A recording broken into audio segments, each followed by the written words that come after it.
Morjesta vaan taas kaikille ja tervetuloa meitsi unboxausvideoon. Eli meitsi kävi tossa yksi päivä Prismassa ja mä oon havitellut jonkun aikaa jo semmoista niinku kolmijalkaa, tripodia. Semmoista vähän korkeampaa, ei semmoista pientä mikä laitetaan pöydälle, vaan semmoista vähän korkeampaa, mikä on esimerkiksi järjestelmäkameraan tai johonkin muuhun tämmöiseen digikameraan. No mä sit löysin sieltä tämmösen Velvon X330. Voitais vähän tsiigaa, minkälainen tää boksi on, mitä pitää sisällään, ymmä muuta. Tälleen näin kun katsoo, niin ihan siistin näköinen boksi. Japanilainen valmistaja. Maksimikorkeus on 1,5 metriä, tarkemmin siis sanottuna 1455 millimetriä. Matalimmillaan se on 1145 milliä. Ja sitten kuljetuskoossa niin se on sitten 506 millimetriä, eli se on se 0,5 metriä. Ja paino on sitten täällä 828 grammaa, eli ei edes paina kilokaan.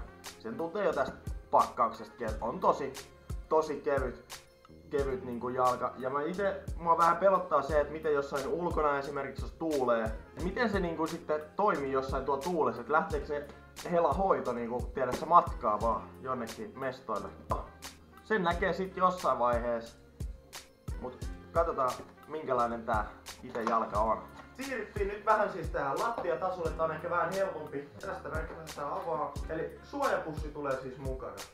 Tosi hyvä suojapussi tulee mukaan, se on tosi iso plussa. Ja löytyy tää kantokahva vielä tosta. Okei.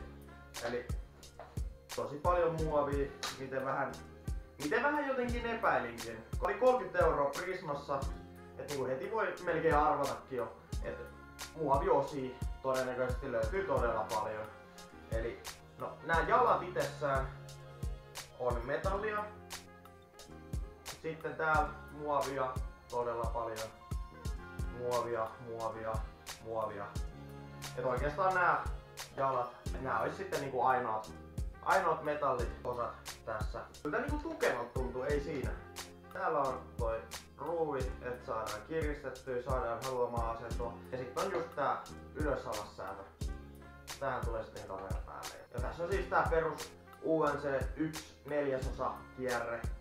Eli sopii tosi moniin kameroihin siis. Se on se aika yleinen kierre kuitenkin noissa kameroissa. Sitten jos lähdetään vähän siikaa availemaan tätä. Okei, no niin, miten mä oletinkin. Eli nämä on metallia, mutta muuten koko systeemi on siis muovia. 30 tuote, niin sen voi heti aavistaakin jo, että se on muovia suurimmaksi osaksi. Yllättävänkin tukeva niin kuin tällaiseksi suurimmaksi osaksi muovia olevaa tripodia. Vähän taaksepäin. Täällä on siis vielä säätövipu, eli saadaan vielä. Eli tää on nyt vissiin, tää on nyt niin maksimikorkeus. Tää on ihan mukava. Tästäkin voidaan vielä löystää tätä, jos halutaan. Niin saadaan liikuteltua sitten hyvin kameraan. Ylös alas. Kiitos kun katsoit tän mun videon ja toivottavasti sä pidit tästä unboxauksesta. Toivottavasti tästä oli sulle jotain hyötyä, että sä voisit ostaa jonkun järkevän kolmijalan. Tää on sinänsä ihan järkevä kolmijalka, mutta todellakin, miten sanoin, että muoviosia on todella paljon. Mutta ei siinä hei. Katsotaan kohta puolin taas pistetään lisää videomatskua. Tykkää, kommentoi, jaa. Kaikkea kivaa, siistiä, hauskaa tilaa. Ihan kaiken maailman juttuja. Hei, se on vaan moi.